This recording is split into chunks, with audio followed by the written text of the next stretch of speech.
Avez-vous déjà senti que votre chagrin était trop lourd à supporter et que personne d'autre ne souffrait de la même manière?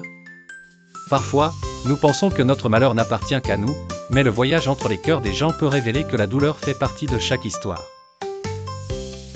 Et que la guérison réside parfois dans le fait de tendre la main aux autres, sans attendre un miracle. Dans un village paisible, vivait une dame au cœur chaleureux avec son fils unique. Sa maison modeste était emplie de bonheur et de contentement. Soudain, la mort lui déroba ce qu'elle chérissait le plus, la laissant seule avec une douleur incommensurable. Ce chagrin lui semblait si grand que le monde devenait injuste à ses yeux, mais elle ne se laissa pas abattre et se rendit chez le sage du village à la recherche d'une formule pour ramener son fils à tout prix.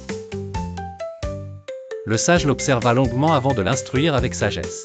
« Ma recette n'est pas aisée. Il te faut une graine de moutarde provenant d'une maison qui n'a jamais goûté à la tristesse. » Ces paroles poussèrent la dame à entreprendre un voyage à travers les portes du village. Elle frappa à la première maison et demanda « Cette maison a-t-elle déjà connu le chagrin ?» La maîtresse des lieux soupira, lui racontant la perte de son époux et la difficulté d'élever ses enfants seuls. Elle n'y trouva pas de graines de moutarde, mais elle écouta et partagea ses condoléances, sortant avec un cœur allégé et un sourire chaleureux sous le coucher du soleil. La dame se dirigea vers une autre maison, où elle découvrit une femme en larmes du fait de la maladie de son époux et du manque de nourriture. Elle ne trouva pas ce qu'elle recherchait, mais son cœur se serra. Elle se rendit alors au marché, acheta de quoi manger et partagea un repas cuisiné de ses mains avec la famille. Jour après jour, la dame alla de maison en maison, et en chacune se dévoilait une histoire de souffrance et de lourds soucis. Aucune demeure n'était libre de tristesse, mais dans chaque visite elle trouvait un nouveau cœur qui l'adoptait, une amie avec qui partager larmes et rires.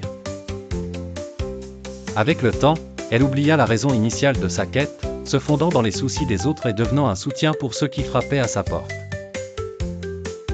Après des semaines, elle réalisa soudainement qu'elle était devenue plus forte, plus apte à affronter sa propre douleur. Ainsi, elle découvrit que personne n'est épargné par les peines, mais nos cœurs guérissent lorsque nous semons le bien et partageons nos joies et nos peines avec les autres.